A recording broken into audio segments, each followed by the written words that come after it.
Hello everyone, we are at this place called Clay and Glaze. It's a beautiful name and this lovely pottery studio is also very beautiful, and it is owned by 26-year-old Anukriti Saraugi. Now, of course, I am very jealous because of course it's every person's dream to own a space as beautiful and as aesthetically pleasing like this, and she's gone ahead and she's done it at such a young age, and of course I wish her the very best, but I'm also very curious to know, so let's speak to her.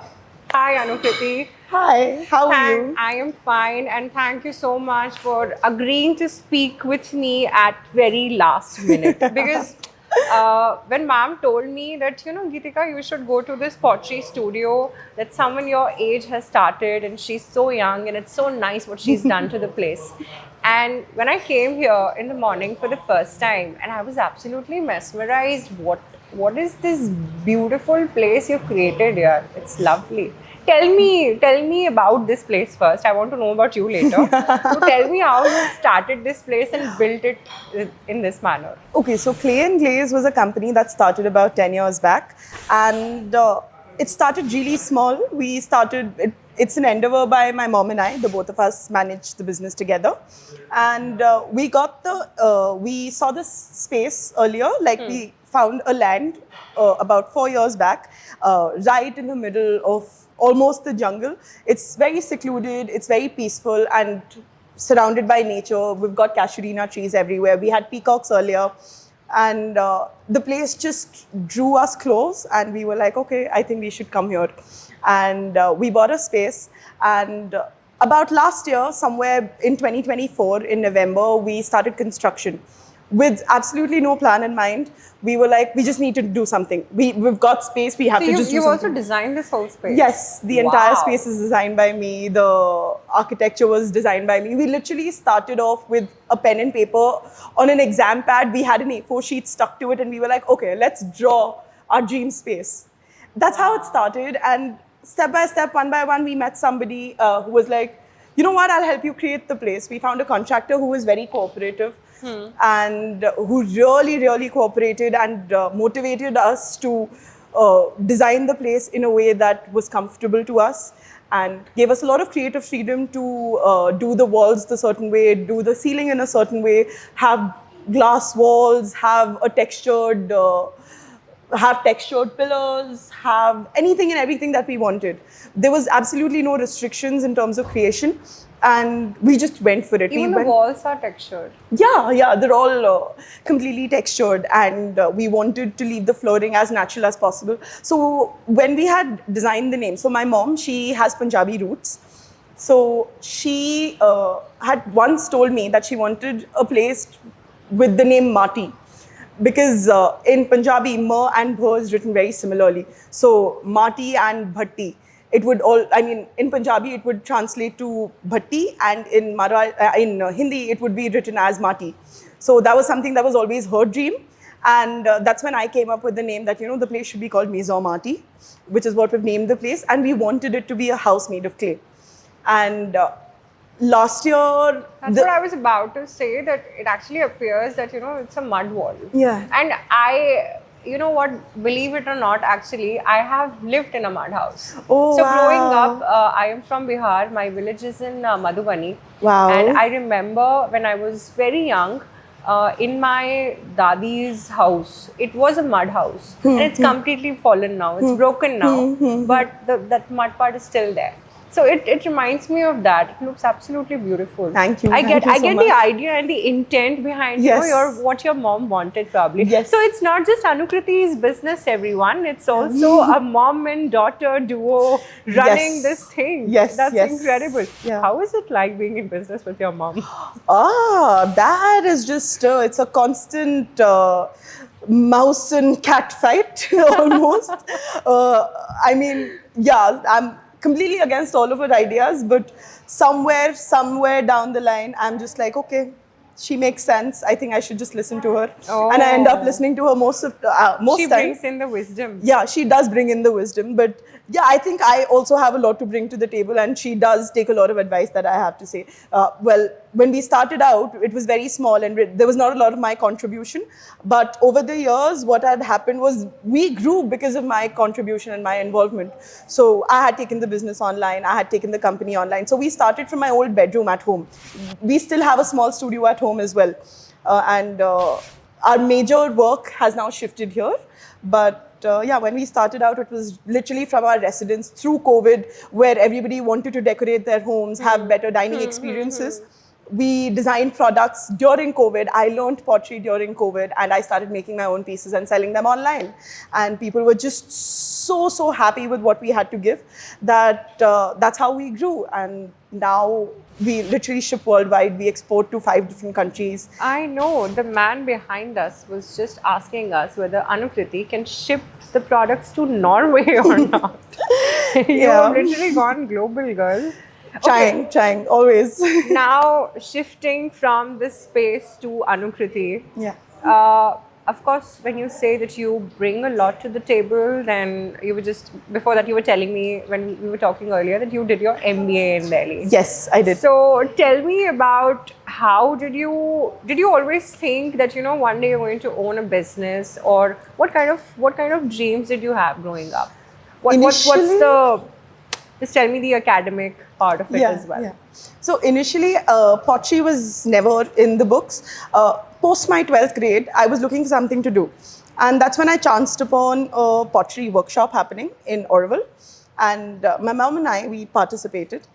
And that's where my interest in pottery started. We got to interact with a lot of local potters, local artisans. And we clearly knew that there was a lot of demand for the product. And we were very attracted to the art form, and I felt like it was something that had to reach to a lot of people. So we started very small with barely 20,000 rupees. I was in my 12th grade. My mom was a fresh empty nester, and I had just started my college. I was in my first year at NIFT. I did my undergrad from NIFT Chennai, and through that I would do exhibitions across southern India, and that's where we sort of tested the market. We tried to understand what people liked, what people didn't like. And alongside that, yeah, I did do my graduation. And for me, doing this as full-time was never the plan. I wanted to get a job. I did end up getting a job. I moved to Mumbai. And Really? I did. For about 4 or 5 months, I was in Bombay, and I was really happy there. What were you doing there? I was a fashion buyer at Aditya Birla Fashion and Retail. Oh, Yeah. okay. That's interesting. One of my favorite pastimes is, of course, scrolling and finding out what Diet Sabya is putting on. And then I see a lot of stories from the fashion girls in Bombay, and there's always a lot of backbiting. Exactly. There's always drama. There was always drama in college. Maybe you can tell us a few stories from Bombay. Oh, that was ages ago. My stories, you will get all my stories from about 6 years ago. But you're definitely a NIFT Chennai success story, huh? Oh, yeah, most definitely. I'm still in touch with a few of my batchmates, a few of my faculty who are just constantly inspired by what I do. And yeah, I have students coming in from college, from other colleges as well, who come try to know what I do. I am learn inspired by you, Anukriti. You won't believe now. Thank I you want so to go much. back and leave my job and start something of my own. The only problem is for you, you found the passion. Your passion was pottery. I chanced upon it. It was a complete accident. There was absolutely no intention. And it happened very organically, and I was just drawn to it.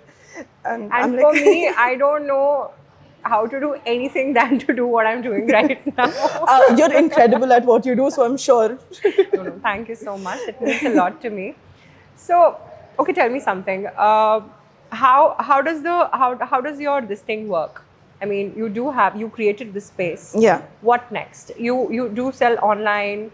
You have a space over here so people can just walk in. How did you spread word about the business? And do people in Pondicherry know that there is a space called Clay and Glaze? Yes. Do they visit? Yes, often actually. So Pondi being a small place, pretty much everybody knows everybody. So through people, through social media, we try and target through influencers. Plus, my mom's got a great social circle. My parents have a great social circle. They've lived in Pondi for the last 30 years. I was born and raised in Pondi. So I know a lot of friends. I have a lot of people here. And everybody's just been absolute motivators. They've word all just showed gets up. around. Yes, word just gets around and people come by, and everybody, I've just gotten only positive reviews. Plus, I'm very active on social media. Social media helped grow my business tremendously. So we've got about 15,000 followers on Instagram, which is great, and I hope we grow further. And alongside that, yeah, we're very active on Google. And more than anything, I feel like my interaction, my own personal interaction with people really helps, because I've always gotten the review that I'm nice to talk to.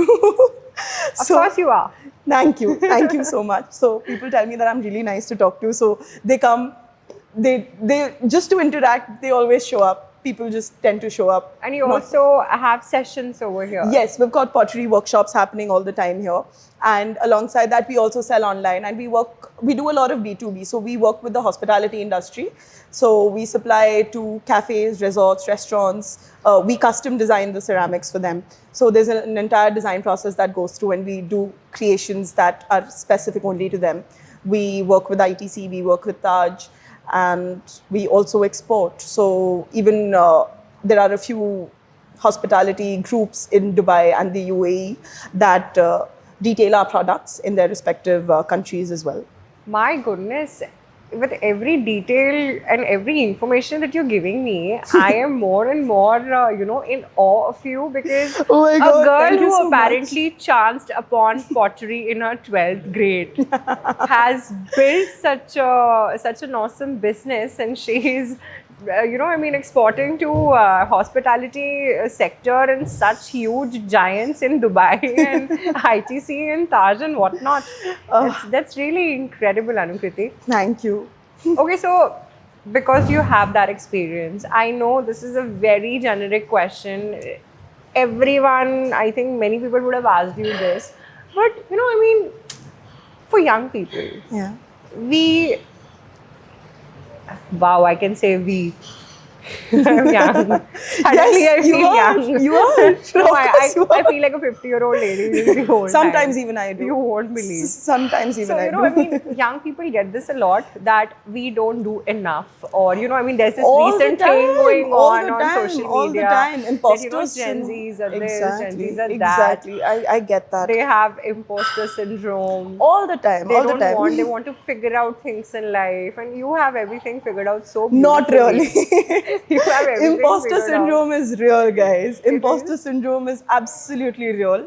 I mean, But what would you tell other people like you, people our age or maybe younger to us, or maybe even someone older who wants to do something like this and build something of their own? Because you know what?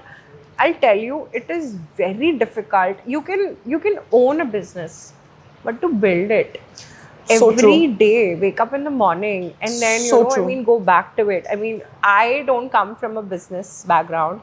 My father was in the service, he was in the army, and then when he retired from the army, he worked in the private sector for some time, and then he started a business. Yeah. So even now, it's been 5 years. He also started during COVID time, but I see him every day wake up in the morning with the same passion and strive for something better. Wow. And to make it big.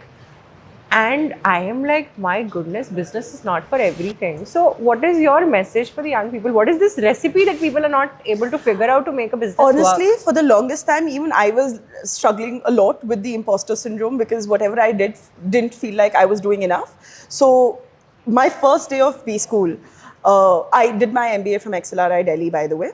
And my first day of B school, there was this one thing that really stuck by me, and it stuck by me even today after 3 years. It is that there's something called the Pareto rule, which is you do 20% of effort and it will generate 80% of the results.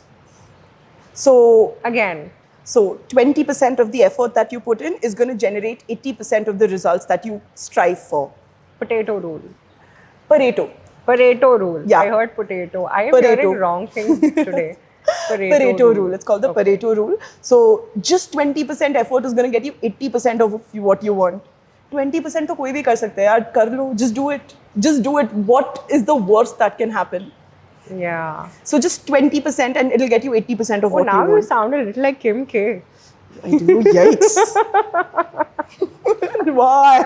It's okay. Even she's built a huge business. Oh, yeah. She's The- very the- impressive that way. Yeah, the entire family for that matter.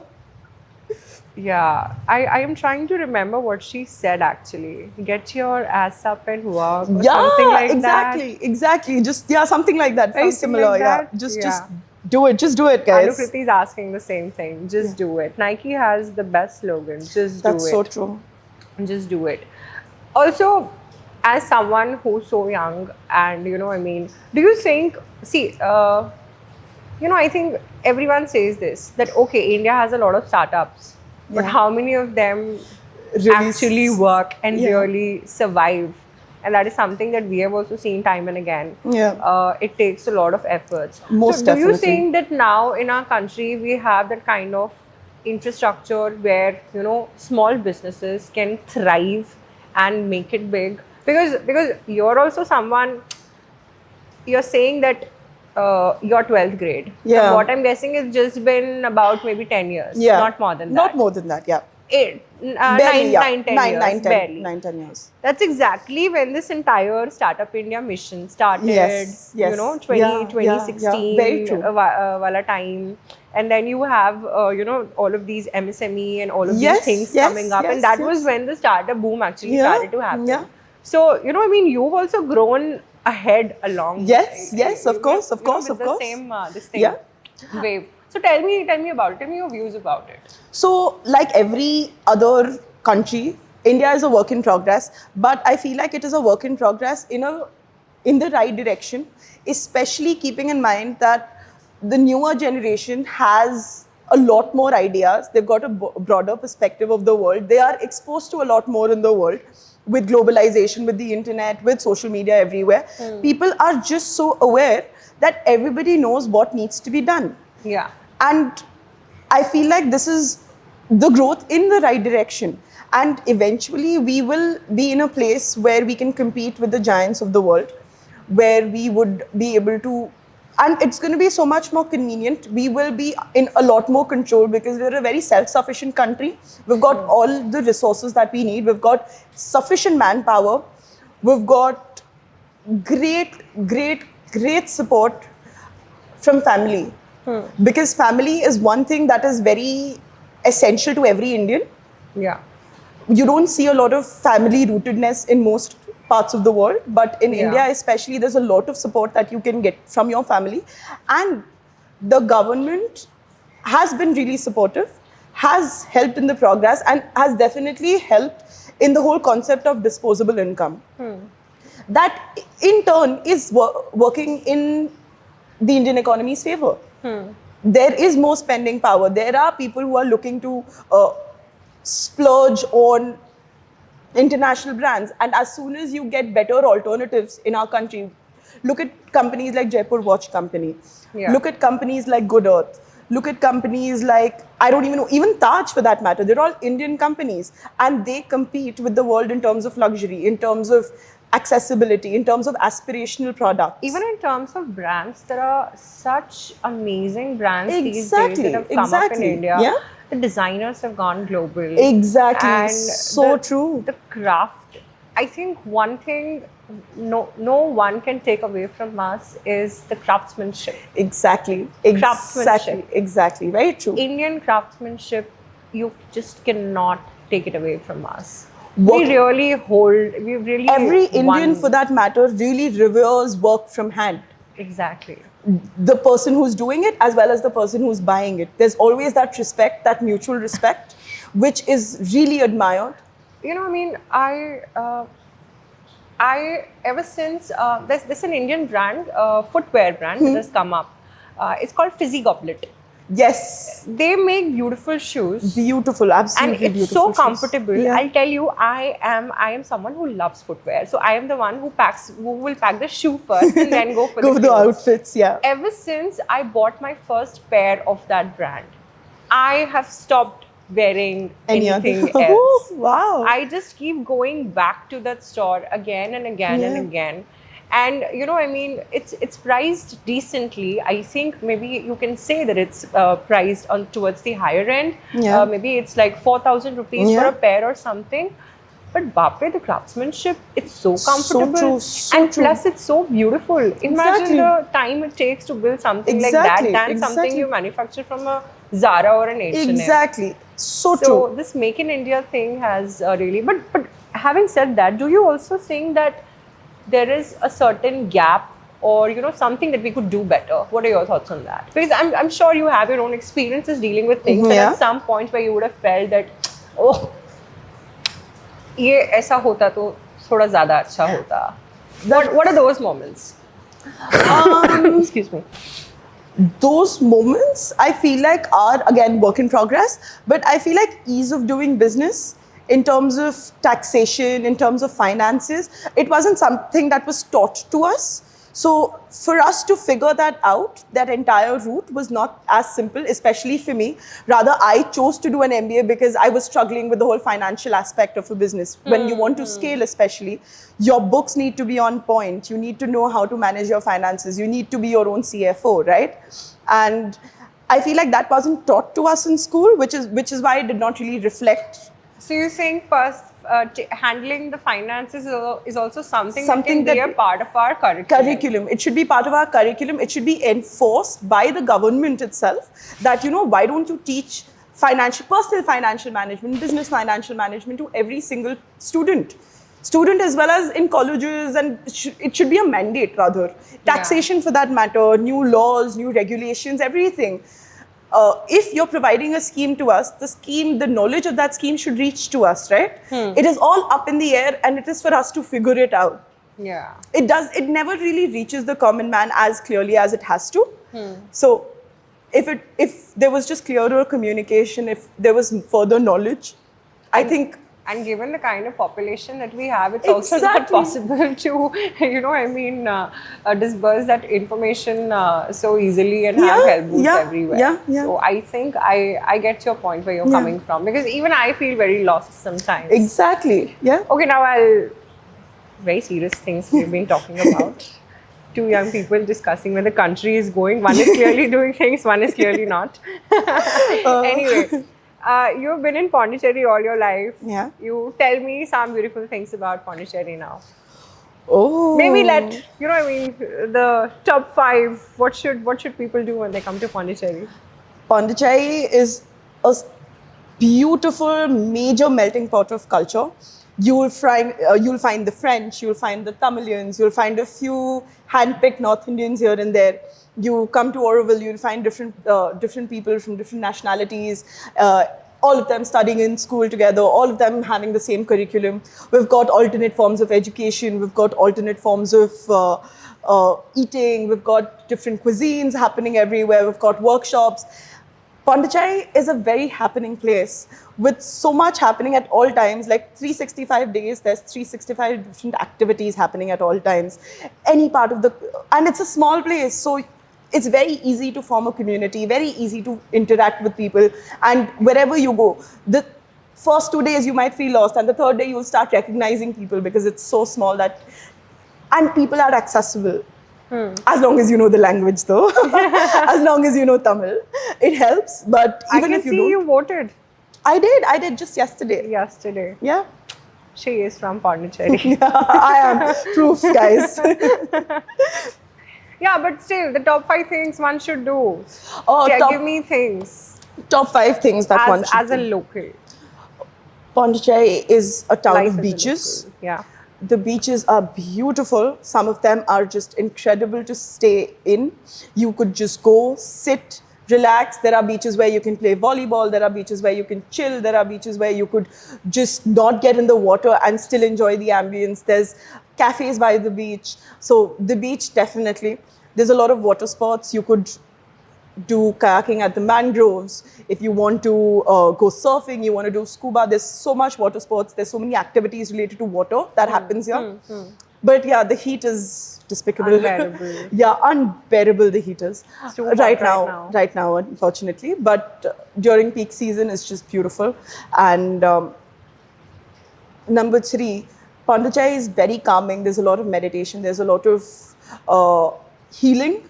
There's a lot of concentration. There's a lot of focus on self and self-development in the entire city.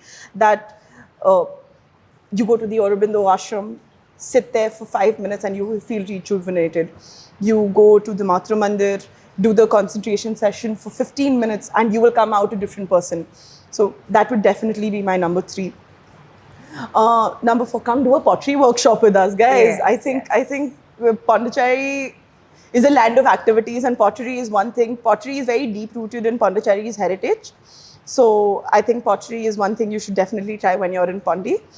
And yeah, number 4. Number 4 is pottery over here. Yeah, Now number 4 is 5 pottery. now. Number 4 is pottery, and number 5 would be, we've got a lot of organic forests here. If you've been to, there's Sadhana Forest, there's where you could grow your own food, eat out of your own food, like literally Really? cook your own food. Yeah, the entire process is just beautiful to experience. You've got mud baths, it's very earthy, organic living here. And you get to experience that only if you try and stay here for slightly longer. And you get to do different things. You get to farm. You get to pluck your own fruits and vegetables. You get to take the carrot out of the soil. And Wow. yeah. And then you go cook it. You make your own poriyal. So poriyal is a South Indian dish that people eat with rice and sambar or any form of curry. And yeah, that's just, it's incredible to experience that. I have a few fruits and vegetables. I have a papaya tree, and I'm waiting for the papaya to grow so that I can pluck it and chop it up and eat it. That's just how it is. And imagine having such a huge farm to be able to see all of the fruits and vegetables. It's incredible. Sadhana Forest has its own forest. So it's a man-made forest where they've got a little bit of farming as well. So that is a different experience altogether. That's nice. Okay, my last question to you. Yeah. You've been so generous in responding everything and sharing your opinions, so might as well share this. To me, as an outsider, when I come to Pondicherry, I only see liquor shops, and I see cafes, and I see restaurants. So the one thing that gets registered in my mind is that Pondicherry has that hospitality and tourism is the backbone of this union territory. But what about people who are not engaged in that? And what about people who do not have farmlands? Should there be industrialization? Because I know for a fact that there is an unemployment issue. And I'm not very sure, but I think I read something that Pondicherry has one of the highest suicide rates. Yeah, that's true. In this country. That's true. So, and somewhere it was, linked to the unemployment issue. So, what can be done on that front? Do you ever think of it? Do you have any ideas? So, about 30 years ago, my dad moved to Pondicherry because of industrialization. There was Pondicherry, certain areas of Pondicherry was declared as special economic SEZs, and he has his own manufacturing unit. And the issue when it comes to unemployment is the fact that the intent to work was never really ingrained in the youth of Pondicherry. If you would have come to Pondicherry 10 years back, there were barely any people. So with the number of people, the employment was such that everybody was happy and self-sufficient, and they were just happy in their own spaces.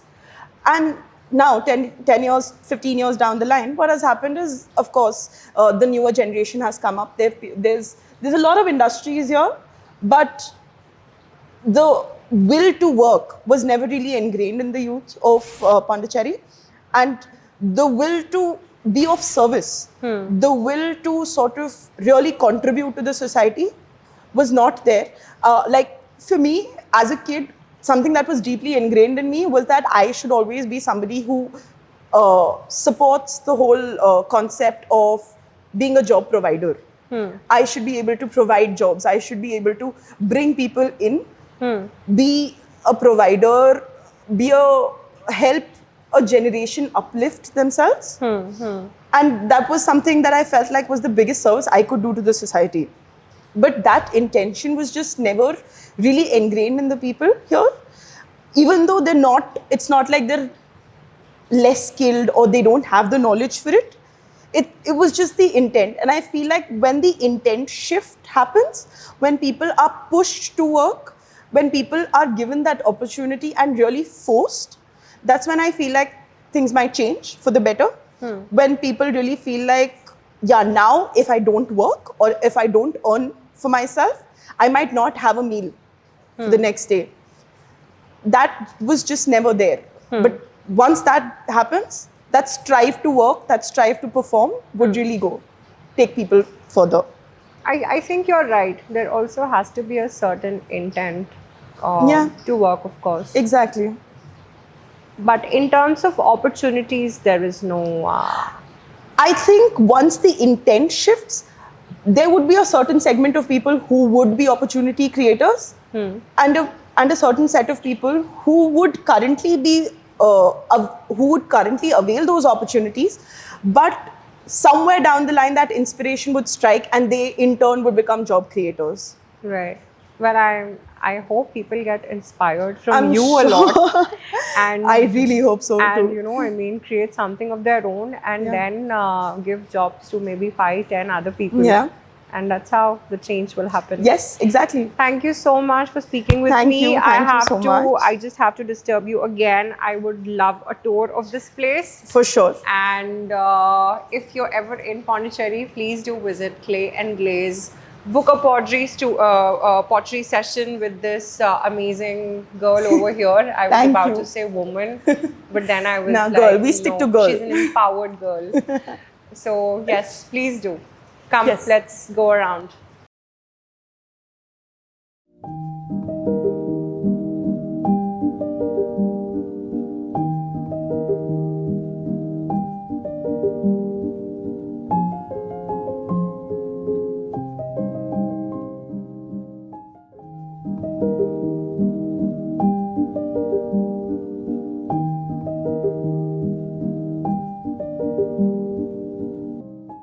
I have dreamed.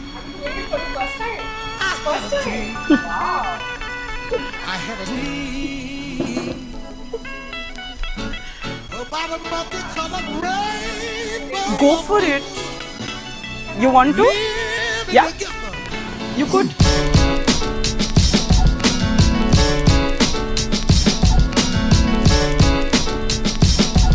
Hold the clay on the side.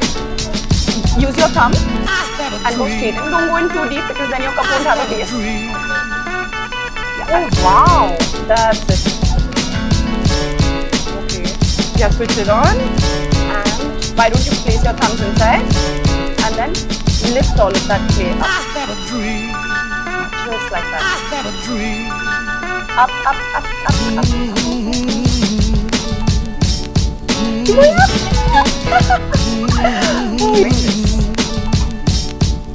Oh my god. I just I just turned a bowl. Her cup is a bowl, guys. Her Her cup cup is a a bowl. bowl. I hope it's fine. Yeah, it is. Switch it on for You me. can't get the hang of this thing in a day, for sure. Not at all. Yeah, it takes quite a few Very months. intricate. Yeah. But even the pros don't get it right. Softer now. Ta-da!